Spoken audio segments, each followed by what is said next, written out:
sekarang kita masuk ke sel volta.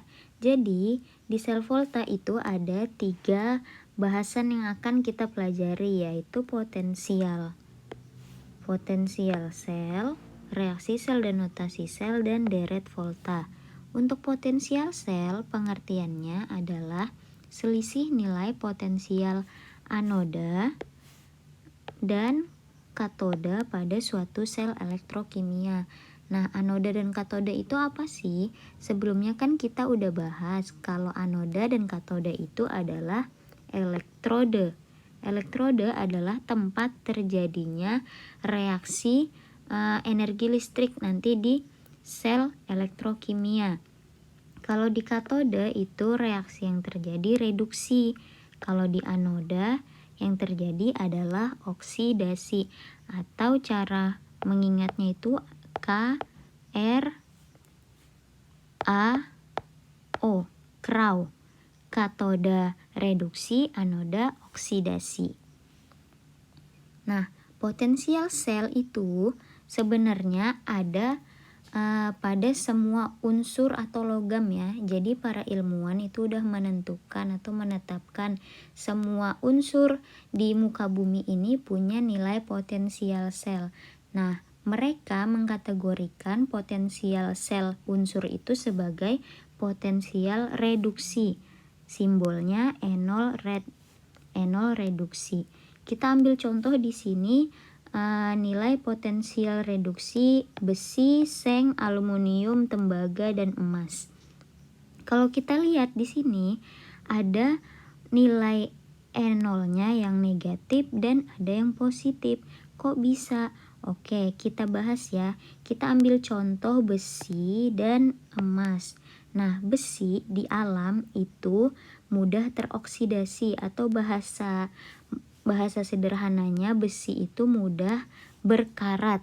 Sedangkan emas itu sukar berkarat. Kalau kalian beli emas terus kemudian 1 minggu kemudian berkarat, berarti emas kalian palsu. Nah, jika seperti itu, apa hubungannya dengan potensial reduksi? Jadi, kalau kita kaitkan fenomena alam dengan potensial reduksi, besi itu mudah teroksidasi, sedangkan emas itu sulit teroksidasi. Kalau kita bandingkan nilainya, si besi itu negatif. Negatif itu kan artinya kecil ya, kecil. Nah, kalau emas itu nilainya positif, berarti besar. Kesimpulannya apa? Jadi, semakin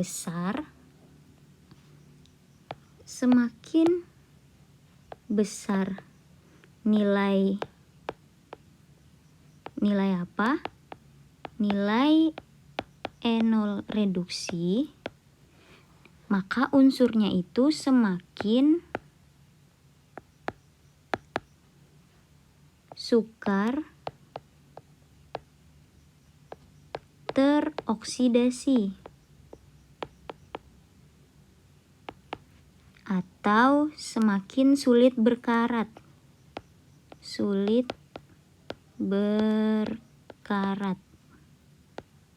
Kok bisa dia sukar teroksidasi? Karena sebenarnya unsur-unsur yang sulit teroksidasi itu dia kebalikannya mudah terreduksi. Dia lebih cocok mengalami reduksi atau lebih mudah menyerap elektron dibandingkan dia teroksidasi, melepas elektron. Nah, jadi si Fe ini sebenarnya dia kalau mau nilainya positif, arah panahnya dibalik. Dibalik itu nanti artinya bukan potensial reduksi, tapi jadi potensial oksidasi. Maka nanti nilai E0-nya jadi positif 0,4. Kalau seperti ini Fe nilainya positif, itu artinya dia lebih mudah mengalami oksidasi dibandingkan reduksi. Nah, tetapi para ilmuwan itu hanya mengkategorikan potensial sel itu sebagai potensial reduksi, nggak ada potensial oksidasi. Jadi semuanya itu didata hanya potensial reduksi. Jadi atom-atom unsur-unsur yang sukar tereduksi itu nanti nilainya negatif. Jadi 3 unsur yang ini itu dia mudah teroksidasi.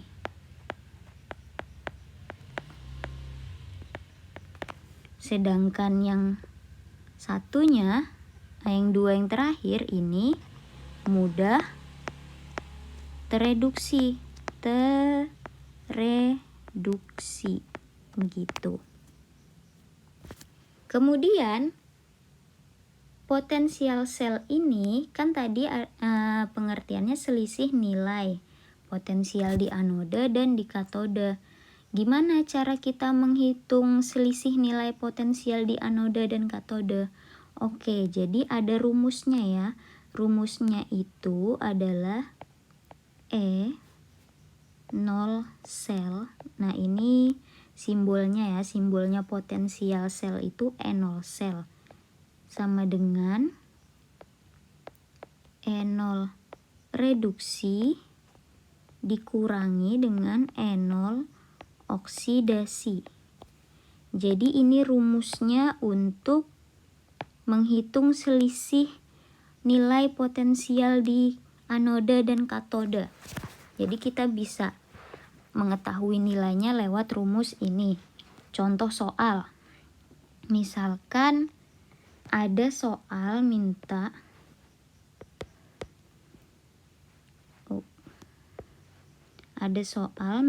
dia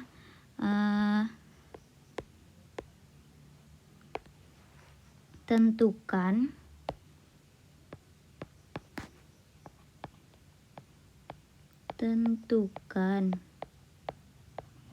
nilai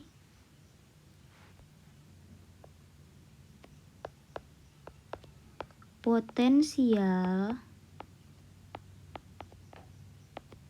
sel,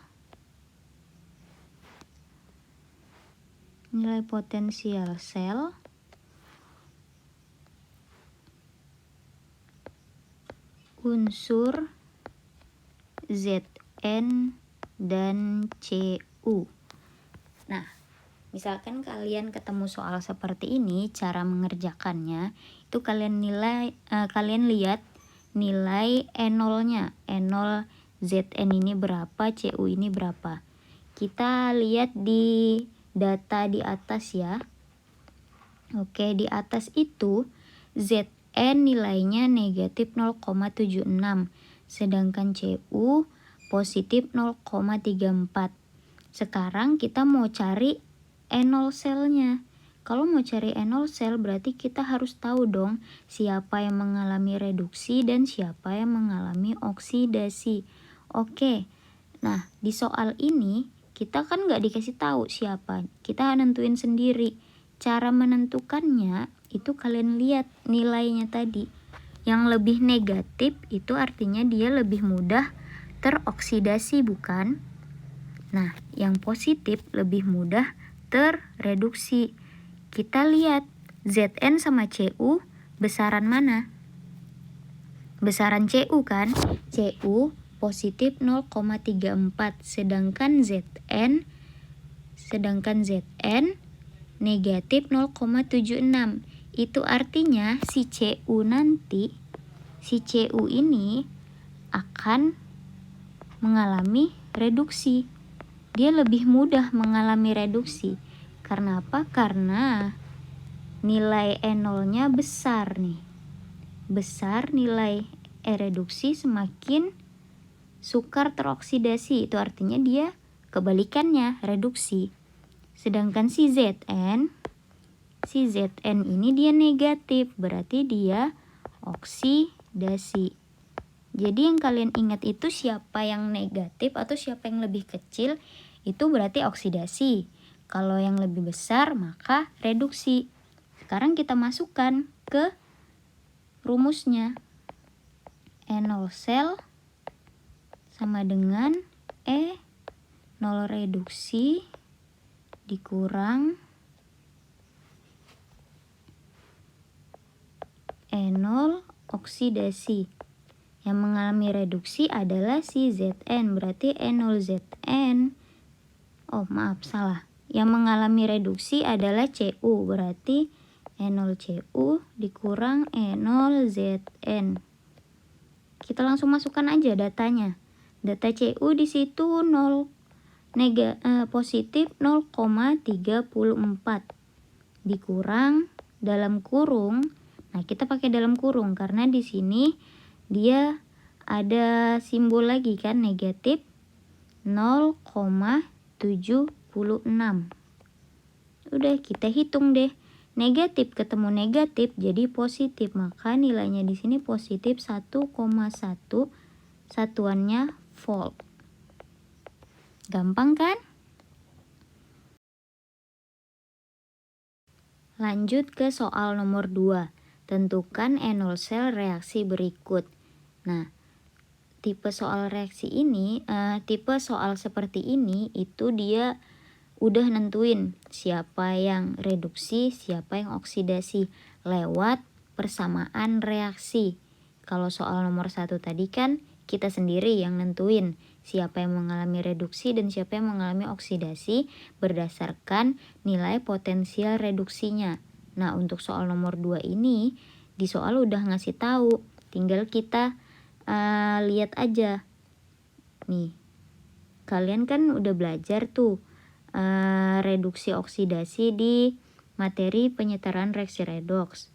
Kalau yang kayak gini, AU aja itu berarti nilai biloxnya 0, sedangkan AU yang sebelahnya itu positif 3. Untuk Fe ini positif 2, yang ini 0. Nah, AU yang kiri ke kanan itu mengalami oksidasi ya. Sedangkan yang Fe mengalami reduksi. Oke, udah ketahuan kan siapa yang oksidasi, siapa yang reduksi. Sekarang kita masukkan ke rumusnya. Rumusnya tadi apa? enol sel sama dengan E0 reduksi dikurang E0 oksidasi. Yang mengalami reduksi adalah Fe, berarti E0 Fe dikurang E0-nya AU. Nah, kita masukkan deh angkanya. Si Fe itu kalau di soal di data yang atas itu tadi negatif 0,4. Negatif 0,4 kita kurangkan dengan AU itu positif 1,68. Nah, nilainya sama dengan negatif kalau ketemu positif jadi negatif, berarti negatif 0,4 dikurang 1,68, maka jadinya di sini negatif 1,08 volt. Nah, kok bisa enol selnya negatif? Apakah boleh nilai enol sel itu negatif? Jadi, enol selnya termasuk yang tidak spontan. Jadi reaksi ini masuk reaksi sel Volta tidak spontan. Kalau yang positif tadi apakah spontan? Ya, yang positif ini dia masuk ke spontan. Yang kedua ada reaksi sel dan notasi sel. Nah, pada reaksi sel itu kita gambarkan dengan percobaan 2 gelas kimia yang dihubungkan dengan elektroda. Untuk gelas ZnSO4 itu kita isi elektroda Zn. Jadi di sini elektrodenya ini adalah elektroda Zn. Untuk yang di gelas CuSO4 itu kita isi dengan elektroda Cu. Nah, kedua batang elektroda ini dihubungkan dengan voltmeter. Kemudian dua gelas ini juga dihubungkan dengan jembatan garam. Jembatan garam.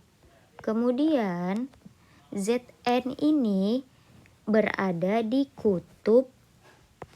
Kutubnya adalah kutub negatif. Sedangkan Cu ada di kutub positif. Kemudian kita ingat lagi, kutub negatif itu namanya apa? Namanya anode, benar. Yang ini namanya anode, sedangkan yang ini katode. Nah, katode itu mengalami reaksi reduksi. Ini red, yang ini oksi. Oke. Yang oksidasi itu anode, yang reduksi adalah katode. Setelah kita tahu siapa yang reduksi dan siapa yang oksidasi, kita bisa buatkan reaksi selnya. Yang pertama kita tulis katode. Simbolnya katode tadi positif.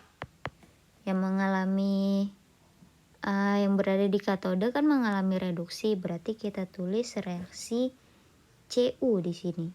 Cu 2+ ditambah 2 elektron min menjadi Cu. Kemudian yang anode negatif. Siapa yang negatif? Zn. Zn negatif. Nah, oh ya, yang sebelah sini itu kita tuliskan dulu E0-nya. Cu tadi berapa ya E0-nya? E0-nya Cu itu adalah, coba kita lihat ke sebelah sini. Oh, positif 0,34. Oke, untuk yang Zn. Zn berada di kutub anode, maka artinya dia mengalami oksidasi. Tapi kalau kita lihat reaksi di potensial reduksi, Zn di sini kan bentuknya masih bentuk reduksi. Kalau begitu, untuk menulis reaksi selnya, Zn itu harus dibalik. Yang tadinya Zn2+ duluan itu jadi Zn aja. Menjadi Zn2+ ditambah 2 elektron min. Kalau reaksinya dibalik, E0-nya juga ikutan dibalik. Yang tadinya negatif 0,74 jadi positif 0, yang sebelumnya tadi negatif 0,76 jadi positif 0,76. Setelah itu kita tambahkan. Yang ini kita coret dulu, coret.